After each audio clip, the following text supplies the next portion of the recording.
Once upon a time, in a sun-drenched, vibrant green forest, where birds chirped their happiest songs, there lived a fox. Now, this fox was known for being quite clever, but today he was mostly just hungry. He had been wandering since sunrise, his paws patting softly on the forest floor, his keen eyes searching high and low for something, anything, delicious to eat. His stomach rumbled loudly, a grumpy sound in the peaceful woods. "Oh dear, I'm so hungry," he muttered to himself, his ears drooping a little. He sighed, looking around with sad eyes. "My tummy feels so empty. I wish I could find something juicy right now, something to fill this awful ache."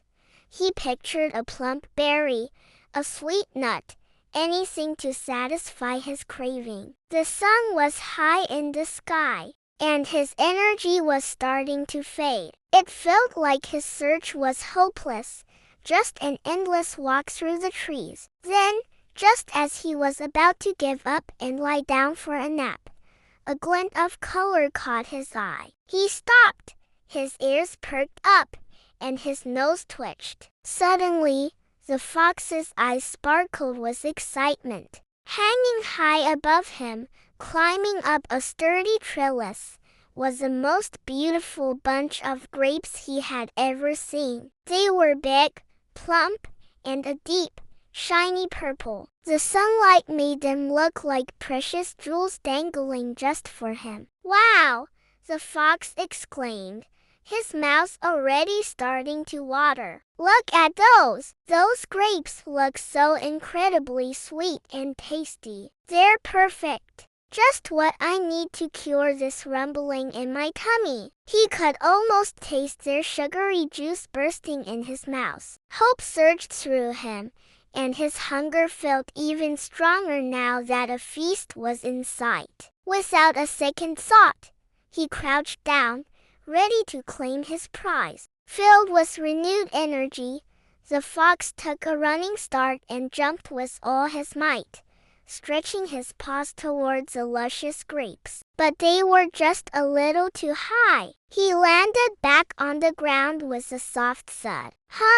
A bit higher than I thought," he said, not discouraged. He backed up a few more steps, took a deep breath, and ran even faster this time, launching himself into the air. His claws brushed against a leaf, but the grapes remained untouched, swaying gently far above him. He tried again and again, leaping higher each time, his heart pounding with effort. Panting, he told himself, "Phew, this is hard work, but I'm a clever fox. Maybe if I try one more time with a better plan." He looked around and spotted a small pile of rocks nearby. A brilliant idea sparked in his mind. He quickly pushed the rocks together, creating a wobbly little mound. Carefully, he climbed on top, stood on his tiptoes for extra height,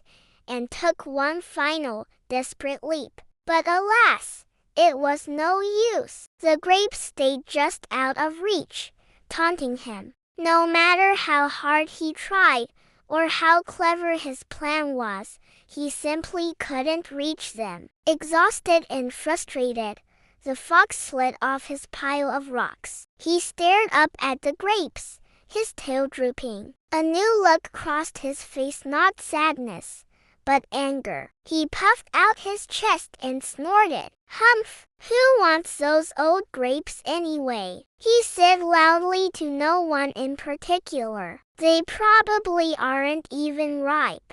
I bet they're sour and bitter. Yes, that's it. They must be sour grapes." The fox turned his nose up high in the air, pretending he was too good for such a terrible snack. He fluffed his tail and began to walk away with a proud, confident swagger, as if he had made the choice to leave them behind. But deep down, where no one could see, he was still very hungry and very disappointed. A soft, quiet growl from his stomach was the only sign that he hadn't fooled himself at all. And that's how the clever fox tried to fool himself just to feel better about failing. This story teaches us a little something about ourselves. Sometimes, when we can't get what we want, it is easy to pretend it wasn't good enough or that we never really wanted it in the first place. But true wisdom isn't about making excuses to protect our pride. It's about admitting when we've failed and finding the courage to try harder